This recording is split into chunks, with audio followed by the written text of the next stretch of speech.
Coucou tout le monde!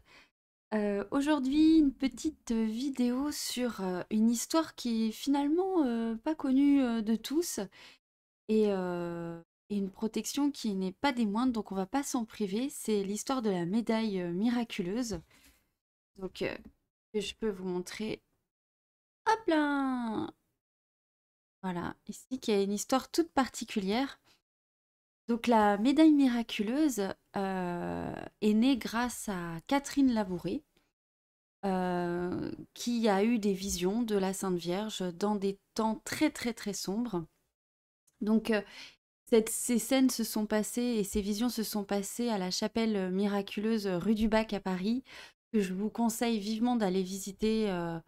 C'est déjà un lieu magnifique et énergétiquement c'est très très très puissant. Donc c'est vraiment, faut pas se priver. Et c'est vrai que on voit des touristes du monde entier venir dans cette chapelle. Tandis que, bah, les Parisiens, la connaissent, pas spécialement, donc c'est assez étrange, hein, comme quoi. Donc pour retracer un peu l'histoire de Catherine Labouré, comment a-t-elle eu pourquoi a-t-elle eu cette vision de la Vierge? En quoi la médaille est devenue miraculeuse? Eh ben, je commence maintenant.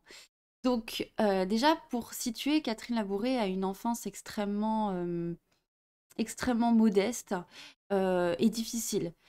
Elle vient d'un petit village en Bourgogne et déjà le premier drame de sa vie, c'est d'avoir perdu sa maman. Et ensuite, sa grande sœur, je crois, celle qui était sa seconde maman, est partie de la maison. Ça a été un deuxième deuil très difficile pour Catherine. Mais elle était vraiment très, très croyante dans la foi, extrêmement pesante, volontaire, courageuse. Donc, elle se lassa pas dépérir et elle confia à la Vierge Marie qu'à présent, bah, c'était elle sa maman, étant donné qu'elle avait plus personne pour assurer sa protection, mis à part son père, mais on imagine qu'elle devait se sentir plus en lien avec sa mère et avec sa sœur. Donc celle-ci, très courageuse, est déjà au service des pauvres, elle est vraiment extrêmement dans la charité et elle fait vraiment beaucoup de travail sur le domaine, enfin là où elle vit.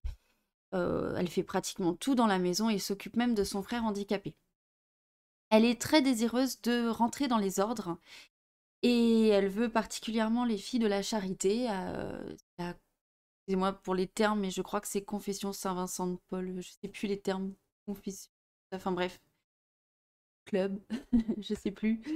Mais son père s'y oppose, donc c'est pas non plus hyper simple pour elle parce que elle se voit rencontrer un bon nombre d'obstacles avant de réaliser son rêve, qui est de vraiment se consacrer en tant que religieuse.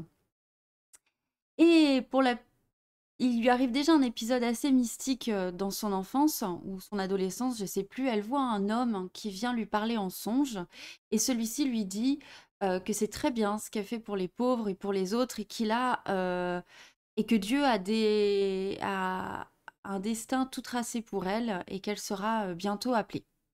Voilà. Et justement, quand elle désire rentrer dans les ordres, elle voit une image ou une icône de Saint Vincent de Paul et elle se rend compte que c'est ce monsieur qu'elle avait vu dans ses songes. Donc c'est pas la seule vision mystique qu'elle va avoir de Saint Vincent de Paul parce que une fois qu'elle sera fille de la charité euh, et à- dans laquelle elle va se consacrer corps et âme, elle va avoir trois visions. Donc c'est pas des songes, c'est des visions où elle voit le cœur de Saint Vincent qui, dans un premier temps, se présente en rouge, qui symbolise la charité. Dans un deuxième temps, en blanc, qui symbolise la paix. Et troisièmement, en noir. Et là, c'est un présage négatif pour la France. Euh, En gros, ça annonce des tristesses bientôt. Elle se confesse à son supérieur hiérarchique, on va dire son confesseur, mais voilà, je sais plus exactement le terme. Et celui-ci est assez sceptique sur ses visions et ne cherche pas à les ébruiter. C'est un climat, là on est en 1830, c'est un climat particulier, la France est vraiment dans un climat de tension intense, c'est vraiment hostile et on est dans une ère anti-religion. C'est vraiment comme une sorte de communisme avant l'heure. Et du coup, les églises, les croyants sont assez persécutés en ces temps-là. Voilà, donc ça, faut le savoir parce que c'est important pour l'histoire. Parce que même les petites sœurs de la charité, bah, elles vivent pas leur meilleure vie à ce moment-là, quoi. Il y a vraiment des persécutions intenses. Ensuite, arrive, parce que dans ce climat hostile, arrive en plus le choléra, donc qui est une maladie vraiment affreuse. Et là, Catherine Labouré a... Alors là, c'est une vision. Ah, j'ai oublié de dire qu'elle avait aussi vu le Christ en vision.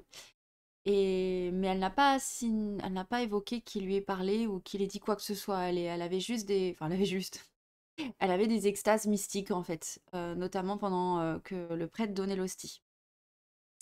Mais là, elle a une vision claire et précise de la Vierge Marie qui apparaît justement, bah, si vous allez à la chapelle miraculeuse de l'hôtel, là où ça a été vraiment, euh, voilà, où ça a été très magnifié, quoi. Voilà.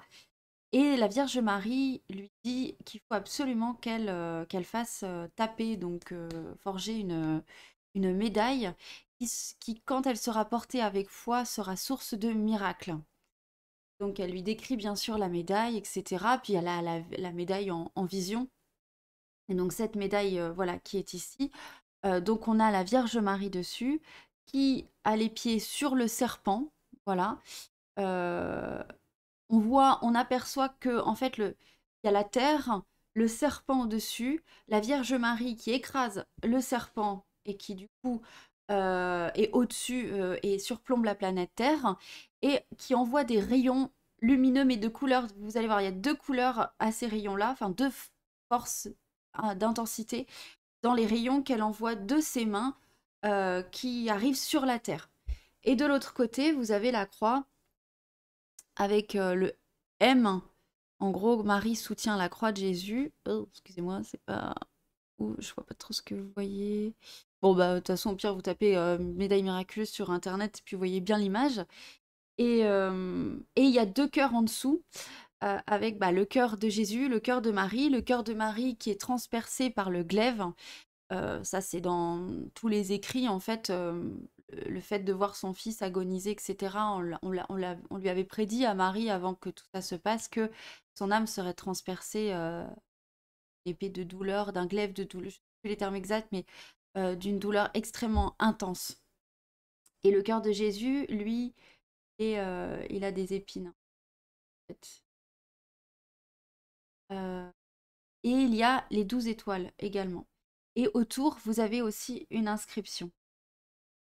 Pour nous qui avons recours à vous, voilà, Marie conçue sans péché, priez pour nous qui avons recours à vous.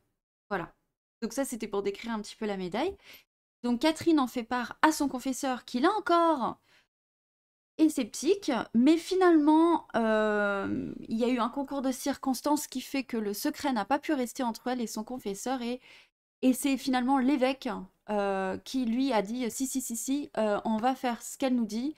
On va faire taper toutes ces médailles-là et les distribuer au plus grand nombre, en indiquant que, bien sûr, c'est la foi qui va porter le miracle de la médaille, et non l'objet en termes de fétichisme, quoi. Parce que Marie a bien dit, pour dire les termes exacts, ceux qui la porteront avec confiance. Voilà. Euh, donc, ce qu'il fit, donc les médailles se sont vraiment distribuées. Il faut savoir que c'était une époque très difficile où il y a énormément de décès.